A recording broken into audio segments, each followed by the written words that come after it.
Sir প্রখ্যাত cardiologist doctor Sushovan Mukherjee নিখোঁজ হয়েছেন আর 4 দিন হয়ে গেল, এখনো তার কোনো খোঁজ নেই। পুলিশ কি করছে? দেখুন, আমরা আমাদের কাজ করছি, আমরা লিড পেয়েছি, সেই লিড ধরেই আমরা এগোচ্ছি।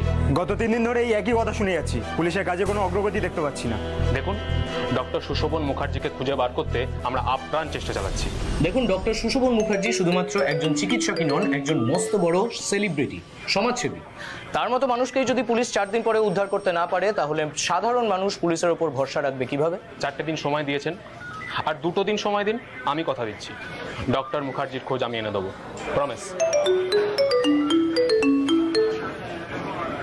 ততদিন আমাদের উপর ভরসা রাখুন আর আমাদের কাজ করতে দিন, ওকে? স্যার প্লিজ একটু। হ্যাঁ বলো। আমার ছেলেটাকে তুলে নিয়ে গেল গো, তুমি কোথায়? কে? কারা? একটা সাদা সুমো ছিল, আমি আর কিচ্ছু দেখতে পাইনি।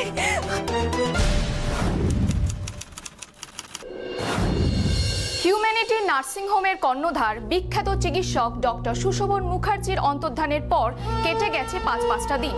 পুলিশ এখনো ডক্টর মুখার্জির কোনো রকম কোনো হদিশ করতে পারেনি। ডক্টর মুখার্জি শুধুমাত্র একজন সুচিকিৎসকই ছিলেন না, তিনি ছিলেন একজন সমাজসেবী।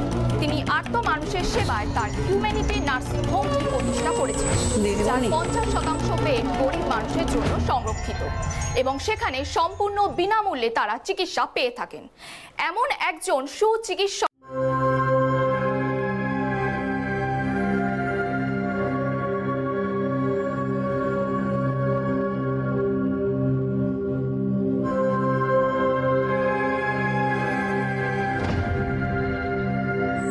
ঝর্ণাদি, আমি খাবো না, তুমি এগুলো নিয়ে যাও।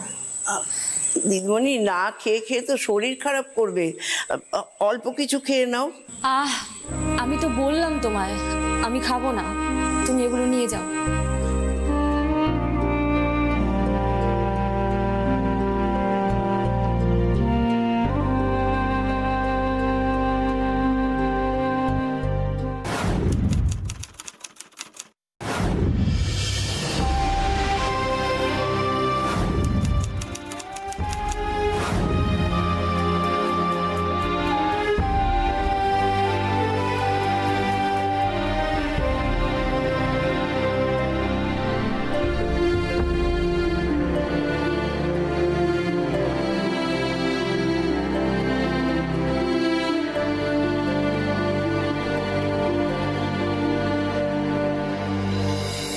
বৌদিমণি,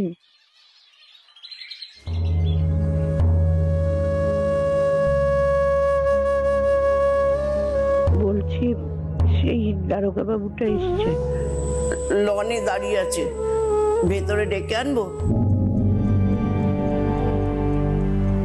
না,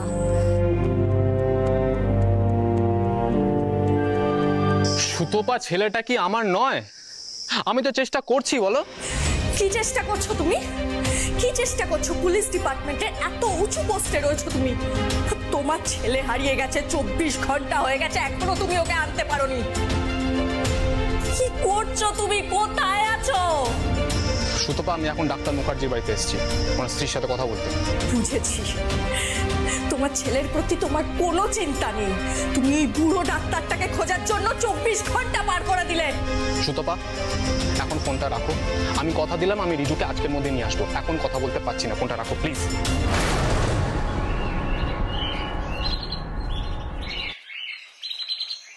গুড আফটারনুন ম্যাডাম। আমি তো গুড হবার মতো কিছু দেখতে পাচ্ছি না, কিন্তু আপনি কি বলতে পারেন সেটা আমি বেশ ভালো মতো দেখতে পাচ্ছি। আপনাদের চেষ্টার কোনো ত্রুটি নেই, চেষ্টা করে যাচ্ছেন, লিড পেয়েছেন, লিড ধরে এগোচ্ছেন, কিন্তু এখনো পর্যন্ত ডক্টর মুখার্জির কোনো সন্ধান আপনারা পাননি। কি এটাই বলতে এসছেন তো? এটা বলার জন্য এখানে আসার কোনো দরকার ছিল না। আমি তো এসব টিভি খবরের কাগজ থেকে পাচ্ছি। ম্যাডাম, আমি আপনার মনে পাচ্ছেন না, কিন্তু আমি বুঝতে পারছি আপনার দ্বারা আর কিছু করা সম্ভব হবে না। আপনার ডিপার্টমেন্টকে বলুন এই কেসটা অন্য কাউকে হ্যান্ড ওভার করুক। ম্যাডাম, যে বিষয়টা আমি জানতে এসেছি আজকে, রেডিমশন কল এসেছিল কি? আমি তো আপনাকে পরশুদিন বলেছিলাম যদি এমন কোনো কল আসে আমি নিজে আপনাকে ফোন করে জানাবো। এই কথাটাও জানার জন্য এখানে আসার একদম দরকার ছিল না আপনাকে। তাহলে ম্যাডাম আপনি মানসিকভাবে প্রস্তুত থাকুন। হোয়াট? কিসের জন্য মনটা তৈরি রাখবো? আপনি কি বলতে চাইছেন কি? আশা করব ম্যাডাম আপনি আমাকে যে বয়ানগুলো দিয়েছিলেন সেগুলো সম্পূর্ণ সত্যি ছিল, আমার থেকে কিছু লোকাননি, তাই তো? আমি বলেছি তো, নকলের কোনো প্রশ্নই আসে না।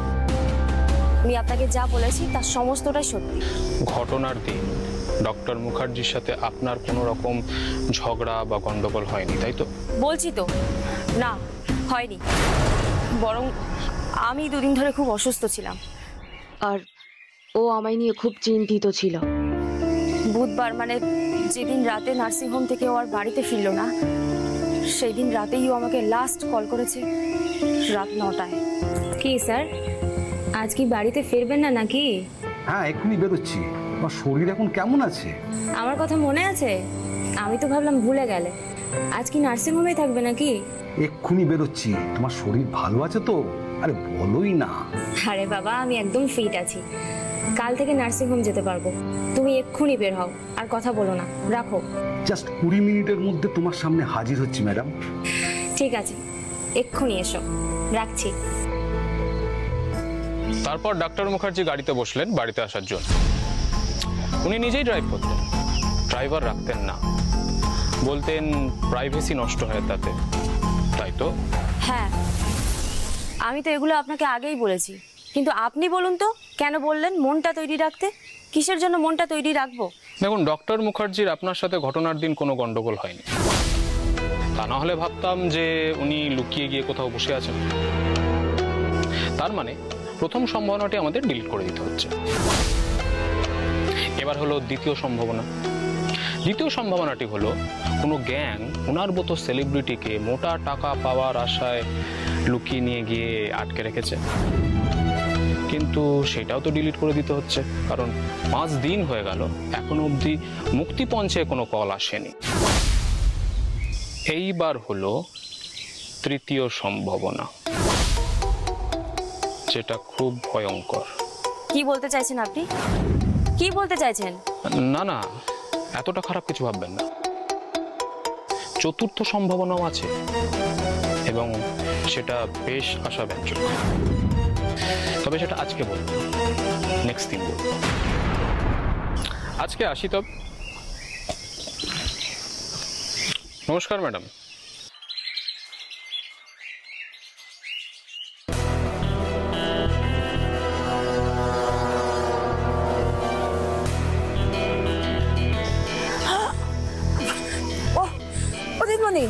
কি হচ্ছে তোমার? আরে খুব শরীর খারাপ করছে, এরকম করছো কেন? আরে বলো কি হচ্ছে? হ্যাঁ, স্বর্ণাদি, আমার একটু জল দাও। আচ্ছা আচ্ছা, একটু জল। সুতপা প্লিজ, আমাকে আর 2 দিন সময় দাও। আমি কথা দিচ্ছি, আমি তোমার কাছে তোমার রিজুকে এনে দেব। কি বলছো তুমি? আরো 2 দিন? তুমি সত্যি করে বলো তো, তুমি সত্যি আমার রিজুকে এনে দেবে তো, নাকি নাকি মিথ্যে আশ্বাস দিচ্ছ শুধু? সত্যি এনে দেবো। ওদের ফোন এসেছিল আমার কাছে। কার ফোন?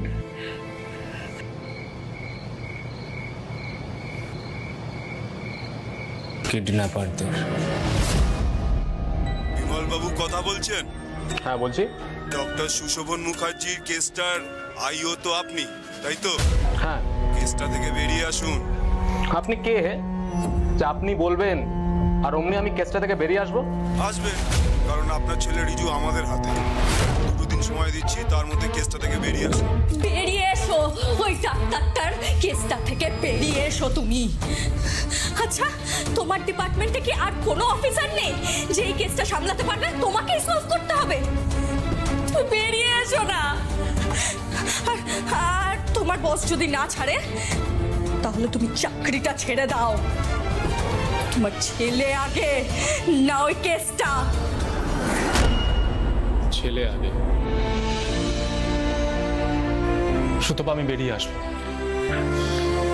আমি সঙ্গে সঙ্গে আমার ডিপার্টমেন্টের অথরিটির সাথে কথা বলেছিলাম। আমি তোমার মনের অবস্থা বুঝতে পারছি রুদ্র। সন্তানের জন্য যে সবকিছু করা যায় সেটাও আমি জানি, কিন্তু আমি তবুও তোমাকে বলবো তুমি এক্ষুনি চাকরিটা ছেড়ো না। আর ওরা তো তোমাকে 2 দিন সময় দিয়েছে। এই 2 দিনের মধ্যে আমি তোমার জায়গায় ডক্টর সুশোভন মুখার্জির অন্তর্ধান কেসটা অন্য একজন আইওকে সিলেক্ট করে দিচ্ছি। তুমি তাকে কেসটা বুঝিয়ে দিও, আর আমাকে তুমি 2 দিন সময় দাও। এই 2 দিনের মধ্যে যদি ওরা তোমার সঙ্গে কন্ট্যাক্ট করার চেষ্টা করে, তুমি ওদের বলে দেবে যে তুমি চাকরিটা ছেড়ে দিয়েছো। Okay? Okay madam, thank you madam. কিচ্ছু হবে না, আমাদের রিজুর কিচ্ছু হবে না। আমার উপর ভরসা রাখো, আমি ওকে কিচ্ছু হতে দেবো না।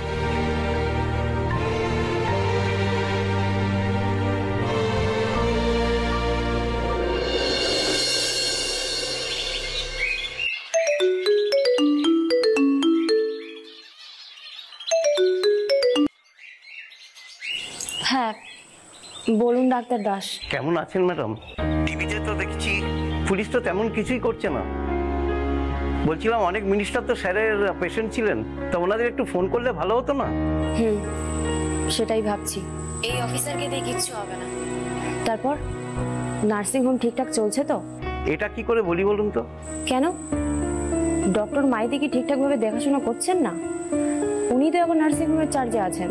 ডক্টর মাইতি তো এমন ভাব দেখাচ্ছেন যেন নার্সিংহোমটা ওনার। প্রচন্ড দুর্ব্যবহার করছেন, কোনো কথাই বলা যাচ্ছে না। সেই জন্যই তো আপনাকে আমি আসতে বলছিলাম ম্যাডাম।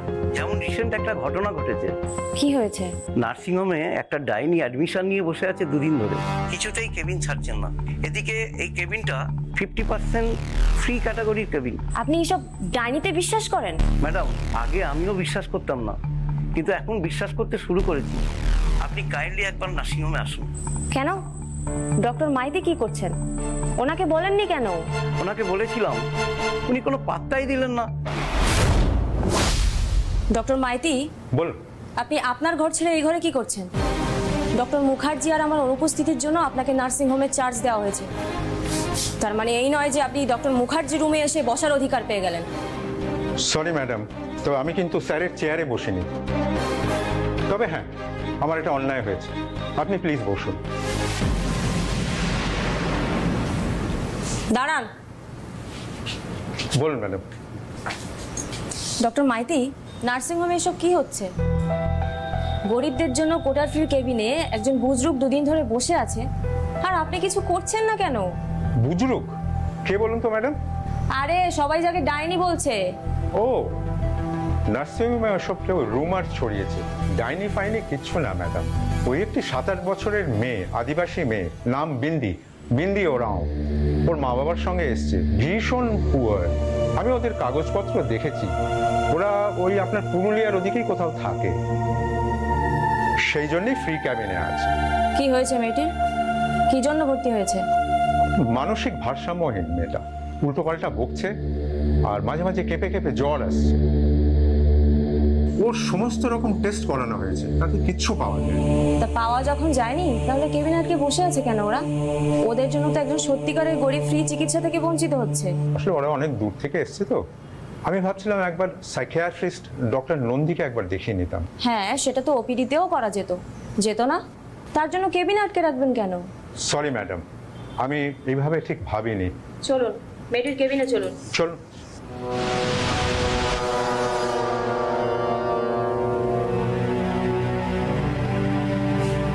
আমাদের ম্যাডাম বিন্দিকে দেখতে এসছেন।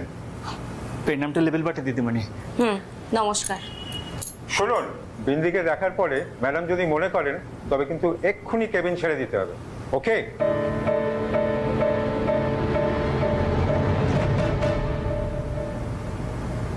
কেমন আছো বিন্দি? মুই তো জানি না বটে, তুমিই বলো বটে। তোমার কিচ্ছু হয়নি, যাও বাড়ি যাও। বাড়ি গিয়ে বন্ধুদের সঙ্গে খেলা করো। তুমি কি করে জানলে বটে? তুমি তো ডাক্তার লাসো বটে। তুমি তো লাস আছে বটে। তোমার বর তো ডাক্তার আছে বটে। মেয়েটার কথায় রাগ করবে ক্লাই বটে। হপ্তাভর আগেও এমনটা ছিল ক্লাই, ওকে ডাইনিতে ধরেছি দিদিমণি। আমার নার্সিংহোমে এইসব বুজরুকি একদম চলবে না। আমি আপনাদের কাছে অনুরোধ করছি, গরিবদের জন্য কেবিন এইভাবে আটকে রাখবেন না। ডক্টর মাইতি আপনাদেরকে ডিসচার্জ লেটার লিখে দিচ্ছেন, আপনারা কেবিন ছাড়ুন। আমি তোমার সব জানি, সব। তোমার ছোটবেলার গাঁও সেই বাংলাদেশ খুলনারি বাগেরহাট। তোমার বাবার নাম মোহাম্মদ সিরাজুল হক বটে। ও দেশে তুমি মুসলমান ছিলে বটে, এ দেশে এসে হিন্দু হয়ে গেছো।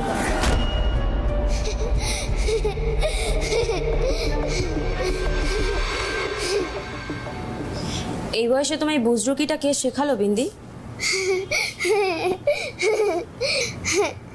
তাহলে আমি কি মিছে কথাটা বলছি বটে দিদিমণি?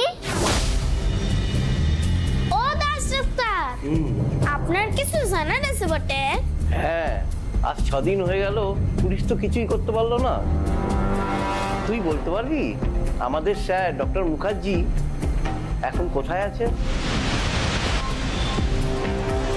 ওই ওপরে স্বর্গে বড় ডাক্তার আর বেসেকলাই বটে।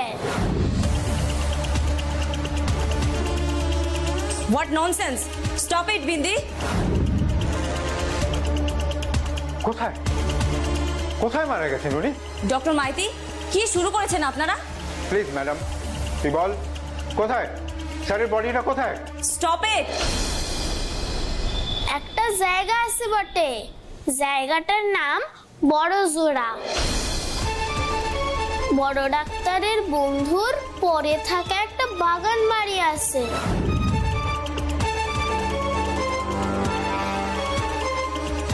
এখান থেকে 1.5 কিলোমিটার দূরে। ওখানে পুকুর পাড়ে বড় ডাক্তার মরে পড়ে আছে বটে।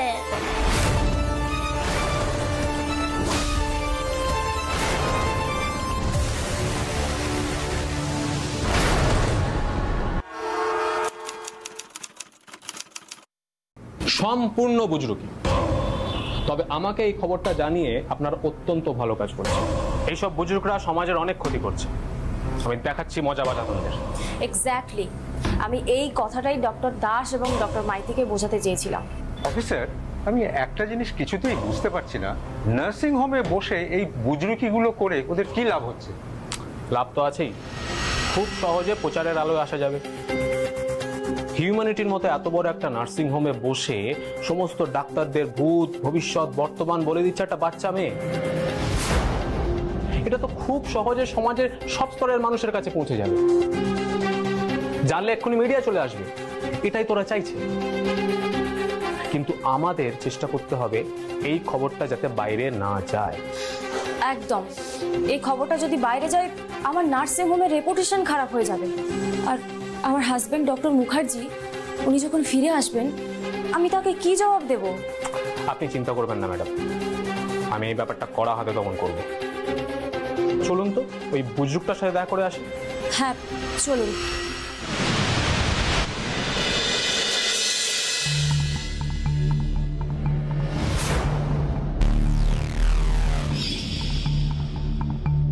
আমার নাম কি? রুদ্রজিৎ রায় বটে। দেশের বাড়ি হাওড়া আমতায়। 15 বছর ধরে পুলিশের চাকরি করছো বটে। একবার তো সাসপেন্ডও হয়েছিল বটে।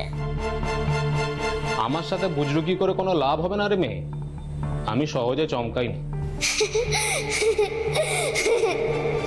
ও প্লিজ, তাহলে চমকে ওঠার মতো কথাটা বলি বটে। চেষ্টা কর। তোমার বয়স তখন 14 বটে, আর তোমার ভাইটোর বয়স ছিল 8।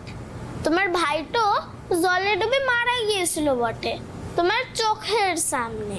তথ্য সত্যি, তবে চমকালাম না। এই তথ্য খুঁজে বার করা এমন কিছু কঠিন না। এই তথ্য আমার বাড়ির আশেপাশে সবাই জানে। তাহলে যেই তথ্যটা কেউ জানে ক্লাই, সেই তথ্যটা বলি বটে।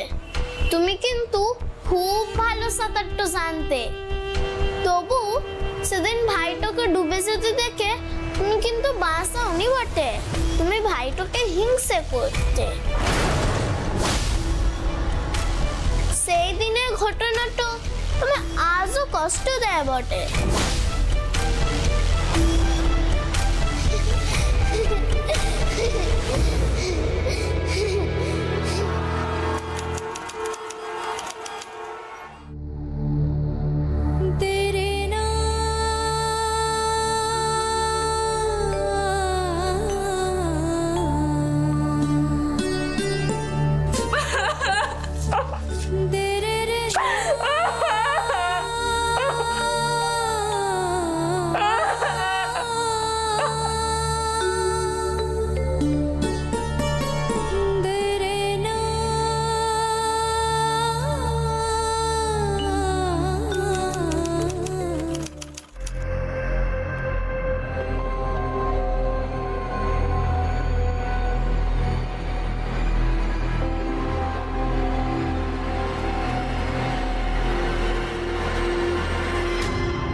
বড় ডাক্তার অ্যাক্সিডেন্ট করিলাই বটে,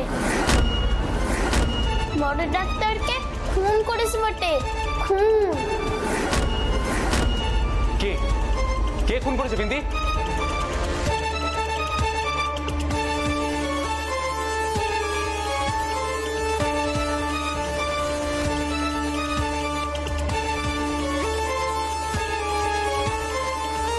কাল সকালে বলবো বটে।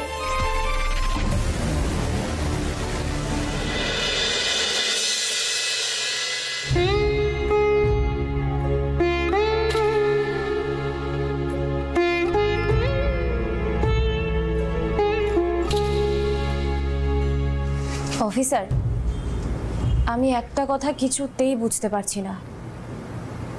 আমার স্বামী ডক্টর মুখার্জি বুধবার দিন রাতে বাড়িতে না ফিরে উল্টো দিকের রাস্তা ধরে বড় জোড়াতে কেন গেলেন?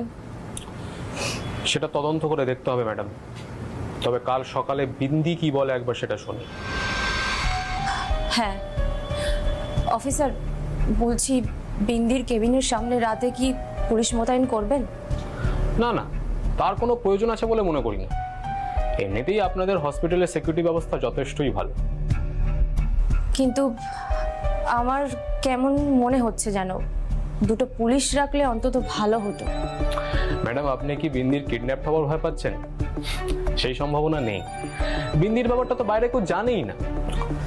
এখন আসি ম্যাডাম।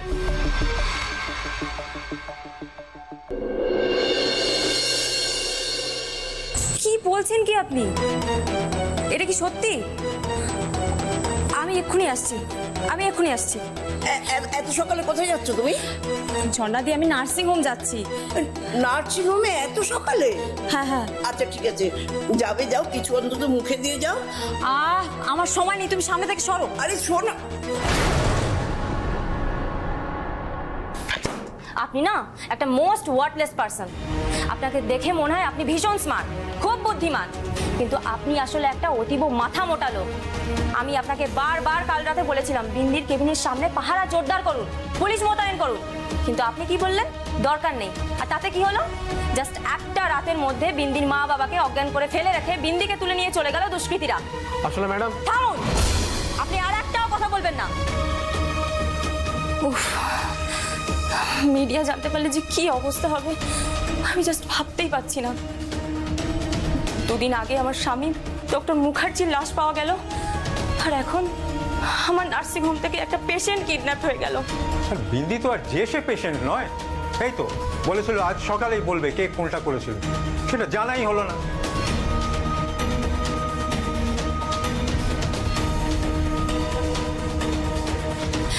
না না, মিডিয়াকে আটকাতেই হবে, যে কোনো মূল্যে মিডিয়াকে আটকাতেই হবে।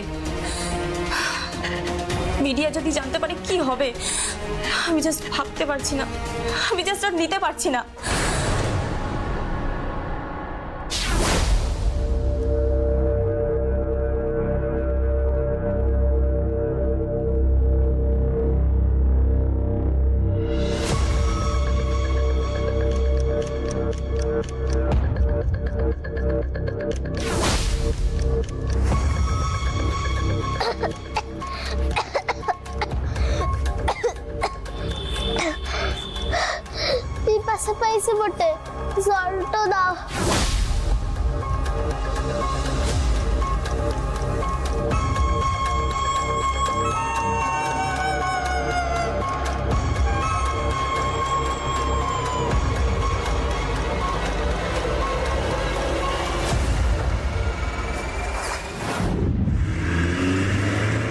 হ্যালো মণ্ডল, সব ঠিক আছে তো? তোমরা কিন্তু পরিশ্রম থেকে নড়বে না, আমি এক্ষুনি পৌঁছেছি। আর শোনো, আমার বাচ্চাটা ঠিক আছে তো? থ্যাংক ইউ ভাই, আমি আসছি। সুতবা, আমি তো বললাম আমি আজকের মধ্যেই রিজুকে নিয়ে যাব, তুমি এখন ফোনটা রাখো।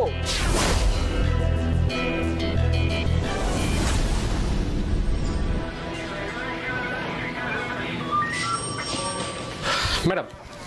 আরে well done Rudra, well done. Thank you madam. আমি জানতাম তুমি ছাড়া এই কেসটা এত তাড়াতাড়ি কেউ সলভ করতে পারবে না। ডক্টর মুখার্জির বডি তুমি দুদিনের মধ্যে খুঁজে বার করেছো। জানি ওনার মৃত্যুটা খুবই দুঃখজনক, কিন্তু এত তাড়াতাড়ি ওনার বডি খুঁজে পাওয়াটাও তো পুলিশের কাছে সাফল্যের বিষয়। আমি কিছুক্ষণের মধ্যে সাংবাদিক সম্মেলন ডাকছি, ওখানে ঘোষণা করে দেবো যে ওনার বডিটা খুঁজে পাওয়া গেছে। না ম্যাডাম, আপনি এখনই কিছু জানাজানি করবেন না। কেন? দেখুন ম্যাডাম, ডক্টর মুখার্জিকে জীবন্ত অবস্থায় পাওয়াটাই ছিল আসল সাফল্য। দুঃখের বিষয় সেটা আমরা পারলাম না। এই কেসের সাফল্য তখনই আসবে যখন আমরা ডক্টর মুখার্জির খুনিকে ধরে বার করব। আমার মনে হয় আমি ঠিক পথেই এগোচ্ছি ম্যাডাম। এই মুহূর্তে যদি ডক্টর মুখার্জি মৃতদেহ পাওয়ার কথাটা জানাজানি হয়ে যায়, তাহলে খুনি সতর্ক হয়ে যাবে। আমি যে পথে খুনিকে ধরতে চাইছি সেই পথটাও বন্ধ হয়ে যেতে পারে। তাই আমি এখন চাইছি যে এই ডক্টর মুখার্জি মৃতদেহ পাওয়ার কথাটা জানাজানি না হোক ম্যাডাম।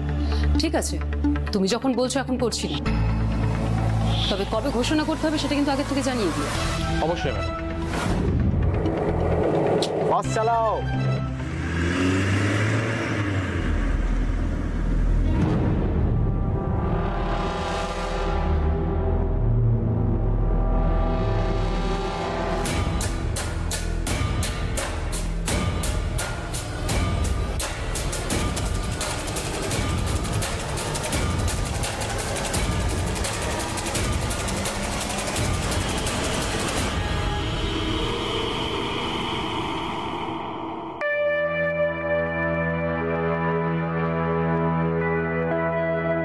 তুই তো সব জানিস, তাই না?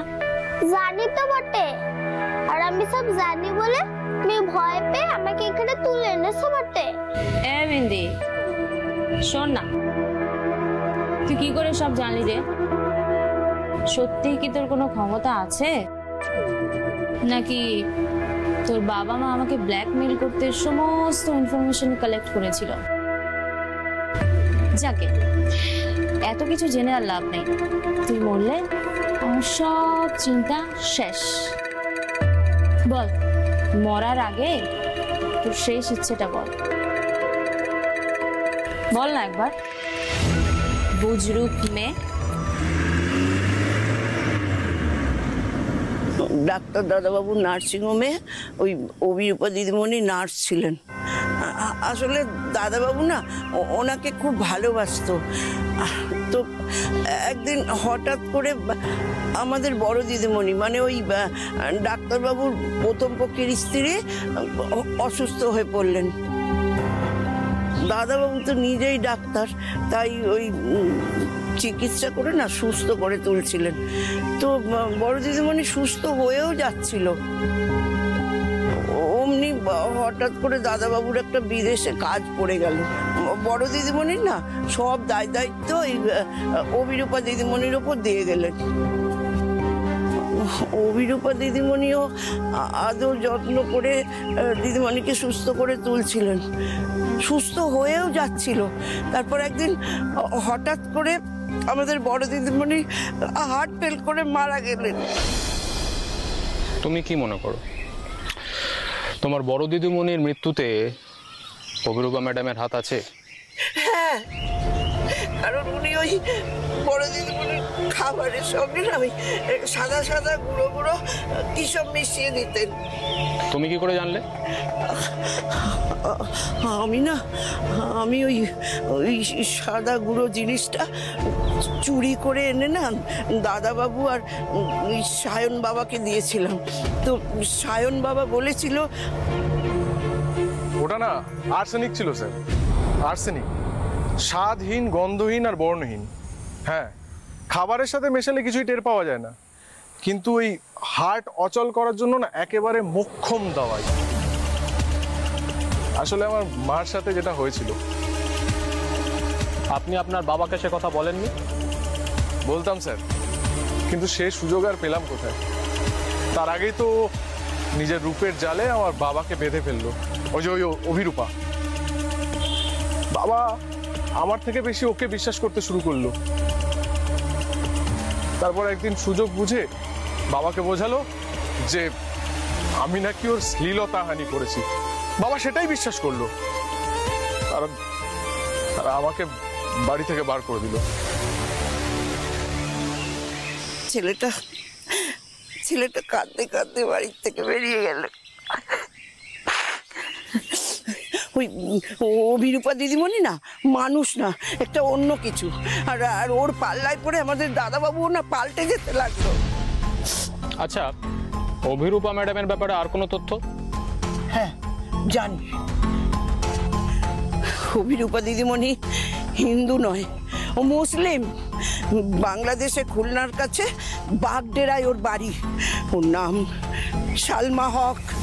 আসলে ওই বাংলাদেশে খুলনার কাছে আমার এক ভাই থাকে, ও আমাকে সব জানিয়েছে। ও সিরাজুল হকের মেয়ে। ওই বাংলাদেশের প্রথম পক্ষী স্বামীকে খুন করে ও এই দেশে পালিয়ে আসে, আর এখানে এসে ও নাম নেয় অভিরূপা। অভিরূপা ম্যাডাম তো আগে জুনিয়র নার্স ছিলেন এই নার্সিং হোমে, তারপর কি যে হলো, এখন তো অভিরূপা ম্যাডামই এই নার্সিং হোমের মালকিন। হোয়াট? অভিরূপা মুখার্জি এই নার্সিং হোমের মালকিন? ইয়েস, ব্যাপারটা জেনে আমরাও খুব অবাক হয়েছিলাম। আরে এই ঘরেই তো হয়েছে। ডক্টর মুখার্জি খুন হওয়ার ঠিক 1 সপ্তাহ আগে অভিরূপা ম্যাডাম একজন উকিলকে নিয়ে এলেন, আর তারপরে দেখলাম ডক্টর মুখার্জি এই নার্সিং হোমটা অভিরূপা ম্যাডামকে লিখে দিলেন। ও বিন্দি, বল তোর শেষ ইচ্ছেটা বল। শেষ ইচ্ছেটা বল রে বিন্দি বটে, সুযোগটা মিস করিস লাই বটে। পড়ার আগে আমার শেষ ইচ্ছেটা হলো তোমার সাথে 5 মিনিট গল্প করা বটে। জানি না তোর মধ্যে কোনো অসাধারণ গুণ আছে কিনা, তবে তুই কিন্তু একটু অন্যরকম মেয়ে বিন্দি। ঠিক আছে, কর গল্প কর, বল কি জানতে চাস আমার কাছে? কেন মারলে অত ভালো বড় ডাক্তার বাবুটাকে? ওটা না তোমার ভর ছিল বটে। সে কি রে, তুই এত কিছু জানিস আর এটা জানিস না? তার মানে তুই মেয়ে পুরো বুজরুক। যাই হোক, শুনতে যখন চাইছিস তাহলে বলি, বড় ছোট তুই, বুঝবি কি? বুঝায় বললে বুঝবো না কেন? আমি রানী হতে চেয়েছিলাম, আবার চেয়েছিলাম রাজপুত্রের মতো বড়, কিন্তু আমি রানী হব কি করে? আমি যে গরিব ঘরে জন্মেছিলাম, এই রূপটুকু ছাড়া তো আমার আর কিছুই নেই। তাই রানী হওয়ার জন্য আমি ওই ডক্টর সুশোভন মুখার্জিকে বিয়ে করেছিলাম। সে রাজা, তবে সে বুড়ো রাজা। বুড়ো রাজার তো আর রাজপুত্রের মতো সৌন্দর্য থাকে না। তার উপর তার প্রথম বউ ছিল, বড় ছেলে ছিল। এই রানী হতে গিয়ে কত পরিশ্রম করতে হয়েছে আমি জানিস? রাজার বউটাকে মেরে ফেলতে হয়েছিল, রাজার ছেলেটাকে তাড়িয়ে দিতে হয়েছিল, রাজার কাছ থেকে নিজের নামে নার্সিংহোমটা লিখিয়ে নিতে হয়েছিল, ভাড়াটে গুন্ডা দিয়ে রাজাকে মেরে পুকুরের পাড়ে ফেলে দিতে হয়েছিল। কেন রাজাকে মারলে কেন? তুমি তো রানী হয়ে গেছিলে বটে।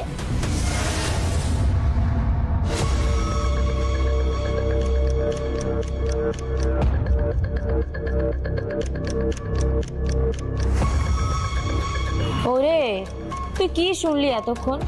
বললাম না, ডক্টর সুশোভন মুখার্জি রাজার মতো বড় লোক ছিল, কিন্তু রাজপুত্রের মতো সৌন্দর্য ছিল না।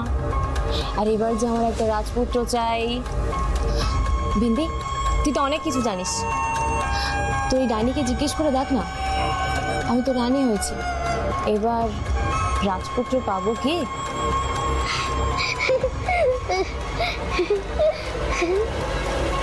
ডাইনকাল আমাকে এসে বলেছে তোমার জারি জুড়ি শেষ, তুমি রানীও হতে পারবে না, রাজপুত্রও পাবে না। তুমি এবার জেলে যাবে, আর জেলের অন্ধকারেই থাকবে। এই কে তুই?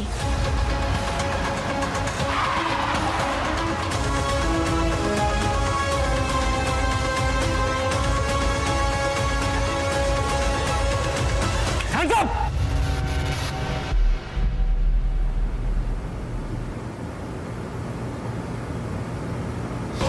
পিস্তল ফেলে হাতটা তুলুন অভিরূপা ম্যাডাম, পিস্তলটা ফেলুন। আপনার বাঁচার আর কোনো উপায় নেই, পুলিশ আপনাকে চারিদিক থেকে ঘিরে ফেলেছে। ঠিক আছে, আমি নয় হাত তুলছি, কিন্তু আপনি প্রমাণ করতে পারবেন তো যে আমি ডক্টর সুশোভন মুখার্জি খুনি?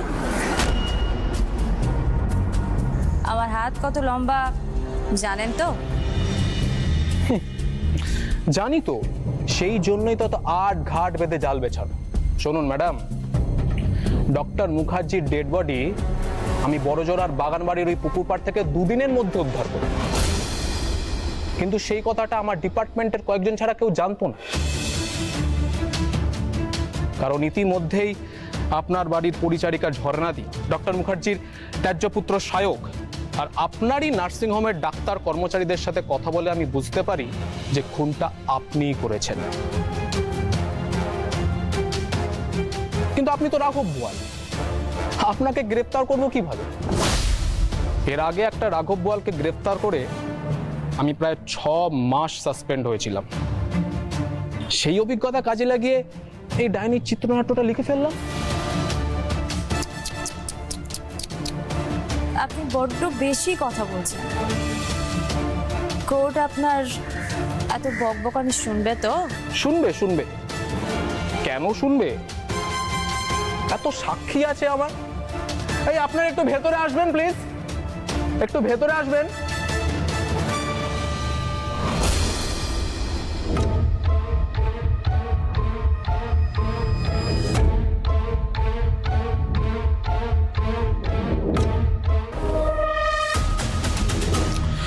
চেনেন তো এদের? ও আপনার আবার যা বড় লম্বা হাত, আপনি তো আমার এইসব সাক্ষীদেরকে তুড়ি মেরে উড়িয়ে দিতে পারেন। কিন্তু একটা কথা কি জানেন ম্যাডাম, আপনি নিজেই আপনার নিজের বিরুদ্ধে সবচেয়ে বড় সাক্ষী। আপনার স্বীকারোক্তির জন্যই তো নাটকটা করা। এই যে আপনি বিন্দির সাথে কথা বলতে বলতে খুনের কথা, প্রতারণার কথা স্বীকার করলেন, সেগুলো তো সব রেকর্ড হয়ে গেছে। বিন্দির গায়ে হিয়ারিং ডিভাইস লাগানো।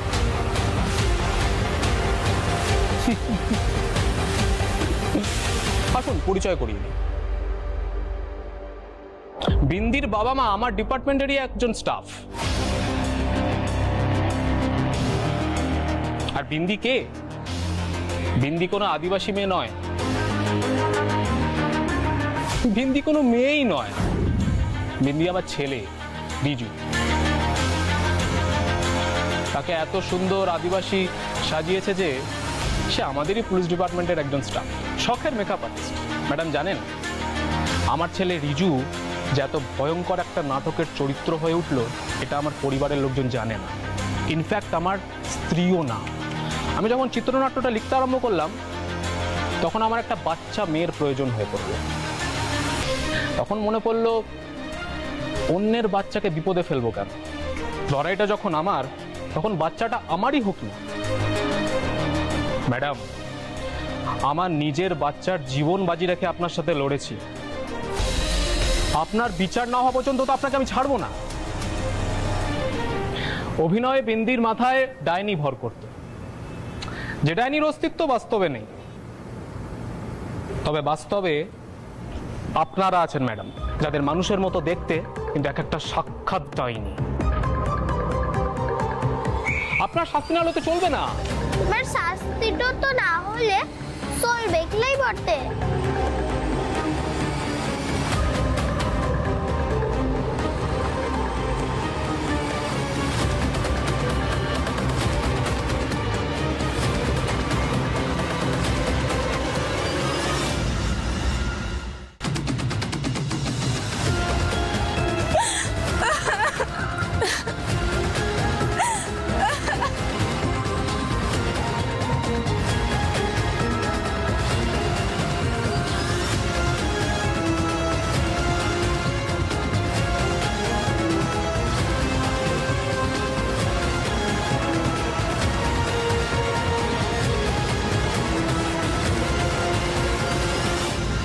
আকাঙ্ক্ষা থাকাটা তো একটা পর্যায় পর্যন্ত বেশ ভালো, আকাঙ্ক্ষাই মানুষকে সাফল্য এনে দেয়।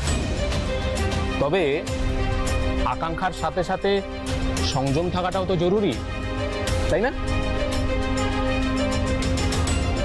আকাঙ্ক্ষাকে মানুষের এতটা উচ্চ পর্যায়ে নিয়ে যাওয়া উচিত নয় যে মানুষ তার মনুষ্যত্ব ভুলে গিয়ে অমানুষ হয়ে। যেমন আজকের গল্পের অভিরূপা মুখার্জি, তার জীবন আমাদের শেখায় যে উচ্চাকাঙ্ক্ষায় আকাশ ছুঁতে চাইলে কি হয়। আজ আসি, রিজুর মা অপেক্ষা করছে। রিজু বাবা, টাটা বলে দাও।